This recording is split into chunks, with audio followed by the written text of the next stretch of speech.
अहमद के साथ human right का वायलेशन हुआ। देश संविधान से चलता है और न्याय की पराकाष्ठा सबके लिए बराबर है। सभी का खून शामिल यहाँ की मिट्टी में, किसी के पाप का हिंदुस्तान नहीं। बात तो आप मन की बात में बताए ना उन्हें, वो तो हर महीने मन की बात करते हैं। तो मन की बात में आप उनसे पूछो कि योगी जी तो जिम्मेदारी बनती है, वो तो मुख्यमंत्री हैं, उन्हीं की जिम्मेदारी बनती है। ये भी हो सकता है ऐसे नाम उजागर होने वाले हों जिससे सत्ता में भूचाल आ जाता।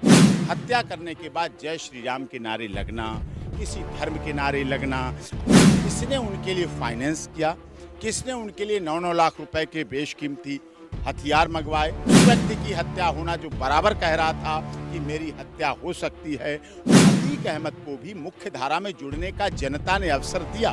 एक बार सांसद बनाया, 5 बार विधायक बनाया, अशरफ को विधायक बनाया। वो मुख्य देश में महात्मा गांधी की हत्या हुई।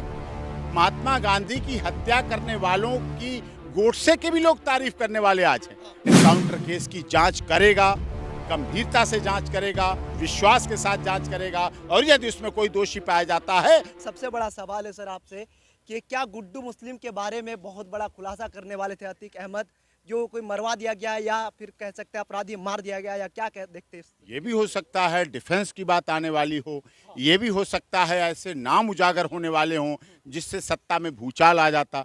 ये भी नाम हो सकते हैं कि सत्ता और विपक्ष में किसी न किसी भूचाल आने वाला हो, क्योंकि और ये भी हो सकता है अतीक अहमद ने जो 40 वर्ष में अपराध करे हैं उनमें से कोई बदला लेने की भावना वाला आ गया हो।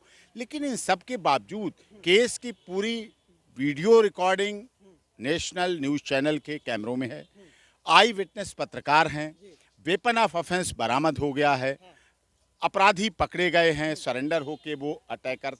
लेकिन एक बात ये भी सत्य है कि जो 3 अपराधियों ने हत्या को अंजाम दिया उनका उतना लेवल और स्तर नहीं था कि वो अतीक अहमद और अशरफ की हत्या के लिए प्लान बना सके।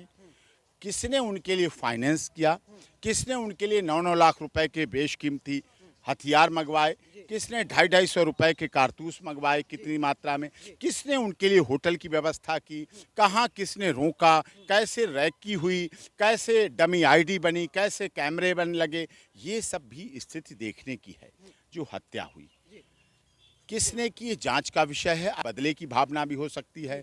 कुछ ऐसे हाथ बाहरी हो सकते हैं, इंटरनेशनल गैंग के लोग भी हो सकते हैं जिनके नाम का खुलासा अतीक अहमद अपने डिस्क्लोजर में कर चुके हैं और उनकी गिरफ्तारी होनी थी, वो एक्सपोज होने थे, वो चीज़ करनी थी। लेकिन अतीक अहमद और अशरफ की जुडिशियल कस्टडी में हत्या होना दुखद है। एक बात, उस व्यक्ति की हत्या होना जो बराबर कह रहा था कि मेरी हत्या हो सकती है, उस व्यक्ति की हत्या होना जो माननीय सर्वोच्च न्यायालय में याचिका लगाकर कह चुका है कि मुझे सुरक्षा दी जाए, मुझे अंदेशा है कि मेरी हत्या हो सकती है। कई सारे सवाल है क्योंकि आपने बहुत बड़े बड़े केस लड़ा, निर्भया का केस देख लीजिए, तमाम सारे केस आपने लड़ा है। इस केस को किस नज़रिए से देखते हैं, क्योंकि कुछ तबका कहते हैं कि कहीं ना कहीं इसके पीछे योगी जी मिले हुए हैं? हाँ, लेकिन देखिए योगी जी तो जिम्मेदारी बनती है, वो तो मुख्यमंत्री हैं, उन्हीं की जिम्मेदारी बनती है। विपक्ष की भी जिम्मेदारी बनती। विपक्ष ने ये कहा कि योगी जी आपका राज जंगल राज हो गया है। कानपुर में जो हत्या हुई, शरेआम हत्या हुई, 2 पुलिस वालों की हत्या हुई, गवाहों की हत्या हो जाती है और आपकी सरकार कुछ नहीं करती।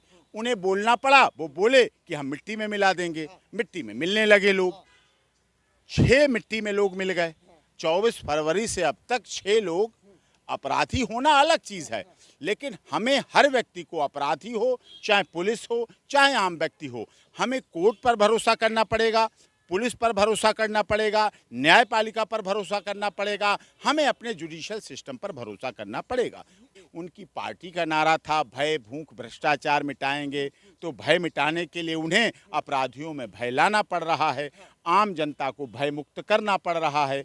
लेकिन दूसरा सवाल ये उठ रहा है कि एक तरफ तो ये तो सत्य है कि अपराधी का कोई धर्म, कोई जाति, कोई क्षेत्र, कोई भाषा, कोई संप्रदाय नहीं होती है, लेकिन अब दूसरी तरफ हत्या करने के बाद जय श्री राम के नारे लगना, किसी धर्म के नारे लगना। अब चलो ये हत्यारे थे, हिंदू समाज धर्म से जुड़े हुए थे, तो ये जय श्री राम के नारे लगाएंगे। कोई मुस्लिम समाज से जुड़ा होगा, वो अल्लाह अकबर के नारे लगाएगा। सिख समाज कहेगा वाहेगुरु जी खालसा वाहेगुरु जी फतेह, शास्त्री काल जो बोले सो निहाल, ऐसा करेगा। तो फिर कानून की जय कौन करेगा, पुलिस की जय कौन करेगा? ये देश तो संविधान का है ना।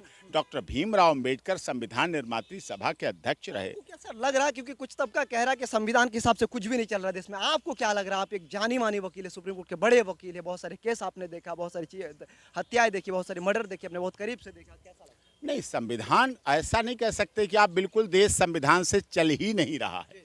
देश संविधान से चल रहा है।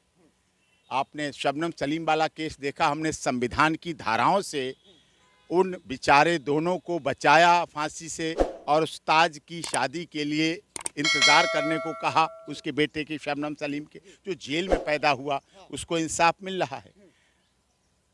और मामले, चाहे हाथरस प्रकरण हुआ, हमने बचाया, तीनों बरी हुए, झगड़ा रहा, जो झगड़ा कहा मैंने वही झगड़े का केस माना गया। कंप्यूटर बाबा इंदौर में बचाया। यहाँ इसी दिल्ली हाई कोर्ट में सुशांत सिंह राजपूत के पिता केस लेके आए। हम फिल्म डायरेक्टर प्रोड्यूसर की तरफ से थे, उन्होंने फिल्म बनाई थी, फिल्म रिलीज़ होने की बात आई, फिल्म रिलीज़ हुई, संविधान के अनुसार रिलीज़ हुई, सिंगल बेंच ने की, डबल बेंच ने की, कई एनकाउंटर हुए। अनुराधा चौधरी, लॉरेंस बिश्नोई, काला जठीरा हमारे क्लाइंट रहे, इनके हमने ट्रायल किए, इनके हमने अनुराधा चौधरी के जयपुर, डीडवाना, बीकानेर, अजमेर जाके ट्रायल किए और उसकी बेल कराई, बरी कराया, लेकिन वो मुख्य धारा में नहीं जुड़ पाए। हमने प्रयास किया। अतीक अहमद को भी मुख्य धारा में जुड़ने का जनता ने अवसर दिया।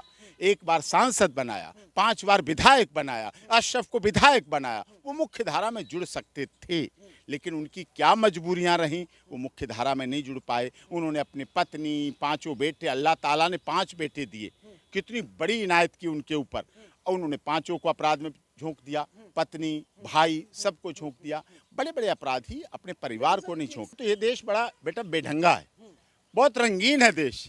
इस देश में महात्मा गांधी की हत्या हुई, महात्मा गांधी की हत्या करने वालों की गोडसे के भी लोग तारीफ करने वाले आज हैं, कहते गोडसे ने अच्छा काम किया साहब। इंदिरा गांधी की हत्या हुई, लोग इंदिरा गांधी की हत्यारों की पंजाब में तारीफ करने से नहीं चूकते। राजीव गांधी की हत्या हुई, तमिलनाडु में राजीव गांधी के हत्यारों को गुलाब का फूल देते हैं, इसलिए कि उन्होंने राजीव गांधी की हत्या कर दी। इसलिए मेरा मानना यह है, योगी जी क्या मानते हैं, अखिलेश जी क्या मानते हैं, MIM के बड़े राजनेता, देश के मुस्लिम समाज के, धर्म के बड़े राजनेता ओवैसी साहब क्या बात कहते हैं, मोदी जी क्या कहते हैं। मैंने तो मोदी जी को ये सुना, सबका साथ, सबका विकास, सबका विश्वास, सबके साथ न्याय होना चाहिए, ये सुना है। लोग क्या जानते हैं, लेकिन मेरा अपना मानना है, अपराधी की कोई जाति, क्षेत्र, भाषा, संप्रदाय नहीं होता है। अपराधी सिर्फ अपराधी होता है, वो किसी भी जाति का हो, किसी की भाषा बोलने वाला हो, किसी रंग का हो, किसी रूप का हो, किसी धर्म का हो, अपराधी सिर्फ अपराधी होता है, उसके बारे में कोई जाति नहीं करना चाहिए। सर, एक सवाल ये है कि क्या मोदी जी का जो नारा है सबका साथ सबका विकास, उस पे ये देश चल रहा है अभी, क्योंकि अभी क्या जो हालात है उसके हिसाब से आपको लग रहा है? ये बात तो आप मन की बात में बताए ना उन्हें, वो तो हर महीने मन की बात करते हैं, तो मन की बात में आप उनसे पूछो कितना चल रहा है, कितना नहीं चल रहा है, उनसे आप पूछें। मैं तो क्या कह सकता हूँ, मुझे तो जिसकी वकालत करने को कहते हैं, आते हैं जो क्लाइंट हमारे पास, मुझे तो उसकी वकालत करनी। जाते जाते आखिरी सवाल कि अतीक अहमद के साथ गलत हुआ है या नहीं, क्योंकि कुछ तबका कह रहे कि सही हुआ। अतीक अहमद के साथ ह्यूमन राइट का वायलेशन हुआ, जुडिशल कस्टडी में हत्या होना दुखद है।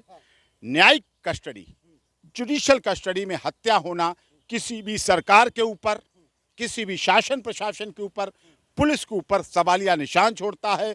मानवाधिकार आयोग राज्य का और नेशनल ह्यूमन राइट कमीशन उनके एनकाउंटर केस की जांच करेगा, गंभीरता से जांच करेगा, विश्वास के साथ जांच करेगा, और यदि उसमें कोई दोषी पाया जाता है उसे सख्त से सख्त सजा दी जानी चाहिए। केस की अच्छी से अच्छी जांच हो। जुडिशियल इंक्वायरी तो योगी जी ने सेटअप कर दी है, लेकिन मैं तो कहता हूं अगर बाहरी शक्तियां भी शामिल थीं, अगर इस हत्या में वेपन देने में, वेपन ऑफ ऑफेंस सप्लाई करने में सब कुछ हाथ था, तो इस केस की NIA भी जांच होनी चाहिए। मान लीजिए CM या मंत्री या DM या कोई भी इस पे अगर दोषी पाया गया, जिस तरीके से आरोप लग रहा है, तो क्या लग रहा है कि आपको सजा मिलेगा इससे? नहीं, हुए हैं हाथरस प्रकरण में हाथरस की बेटी को सुबह जल्दी अंतिम संस्कार कर दिया गया, इसकी सजा उन्हें भुगतनी पड़ी थी।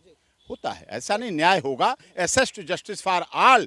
हमारा देश संविधान से चलता है और न्याय की पराकाष्ठा सबके लिए बराबर है। सभी का खून शामिल यहाँ की मिट्टी में, किसी के बाप का हिंदुस्तान नहीं। चलिए, बहुत शुक्रिया। तो देखा आपने, ये थे सुप्रीम कोर्ट के जाने माने वकील जिन्होंने बेबाकी से कहा है कि न्याय होगा, चाहे कोई भी हो, चाहे मंत्री हो, नेता हो, सीएम हो या डीएम हो।